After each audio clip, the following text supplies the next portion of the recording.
Plymouth Historical Society organized in 1996 with a group of people from town, and they originally met in a resident house here. But in 2006 we purchased this building and we opened the museum in November.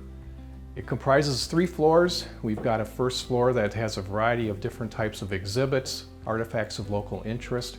But what's more interesting is in the lower level, there's actually a Streets of Plymouth, somewhat kind of like I call the Streets of Milwaukee.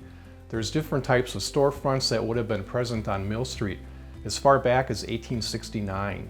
We have a mural painted on one of the walls from an actual photograph that was taken in that year.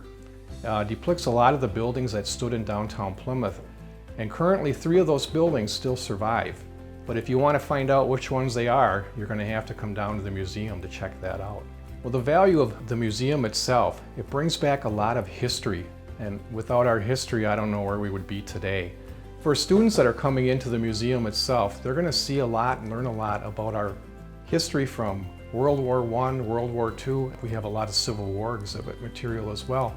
And of course, Plymouth, noted for its cheese industry, they're going to learn a lot what went on in our local little area, including something that was called Cheeseville that many people now no longer remember. So it's important for everybody to know that this museum is not funded at all. We completely rely on our volunteer base and donations from private and public donors. So everything that you see in this museum is a donation. It's been given to us. And we have a great group of volunteers that helps by, rolling up their sleeves and doing the dirty work. I think people, they walk past the building all the time, shopping downtown, and don't even realize that we exist. And if they know that we exist, they don't maybe understand to the fullest extent of what's here. So it's just a cool place to come and visit. We have a variety of, I'll call them fundraising events or things throughout the year that people can help support, either volunteering their time or donations. I mean, we serve food at many of the band concerts. We have our wine event.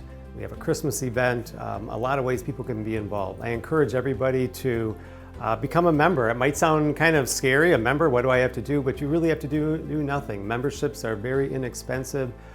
With a membership, you get our newsletter, you have access to the museum, you find out what's going on and ways you can help support. So I really would encourage everybody to stop at the museum, visit us at any of the events coming up. Mill Street Days, the Family Music Fest will be the first ones this spring and summer. And then check us out online and become a member.